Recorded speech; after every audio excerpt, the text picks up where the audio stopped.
So broadly, what we're doing is kind of describing where the United States economy is headed, what we see as kind of the key drivers for economic growth, what that means for the Fed in terms of interest rates, and how all of that fits broadly into the context of the global economy.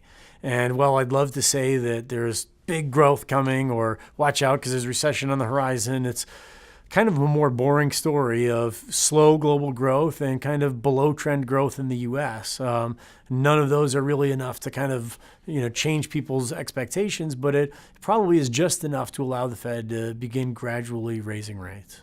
The key point is probably not going to come as a huge surprise to them, but when the second largest economy of the world, China, goes from growing at 12% on a year-over-year basis to only growing 5.5% to 6% on a year-over-year basis, it changes everyone's expectations from copper mines in Chile to metallurgical coal fields in Australia and everything in between. There's just no longer this vortex that's drawing in commodities and raw materials from all over the rest of the world and exporting manufactured goods to the rest of the world. They're still doing all of those things, but at a much slower rate. And in some cases, where they used to be importing a commodity, they're now exporting it, like in the case of steel or concrete.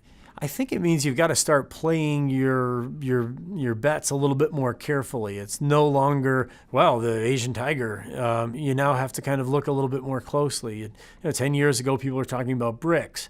And, among Brazil, Russia, India, and China, China's still doing okay, but India is the only one that you'd really want to make a long-term bet on of those. I mean, Russia's in recession. Brazil is going kind of sideways to down. And I think that it requires a little bit more due diligence on a country-by-country basis. Since they're better experts on ag outlook and soft commodities than I am, I guess what I would point out is that, it took 15,000 years for us to get to 1 billion people on planet Earth. And it only took another 100 years to get to 2 billion. But we're expected to peak out at around 9 billion, according to most estimates from groups like the United Nations. So, I think you kind of build your expectation around a gradual move to 9 billion and then steady state thereafter. And, as I said earlier, kind of place your bets on who, where that demand is coming from. Fortunately for us, we're the breadbasket of the world, and we can provide, with the most productive agricultural workforce in the world, a lot of the soft commodities that the world needs. We can feed a hungry planet, but we just need to figure out where to send it.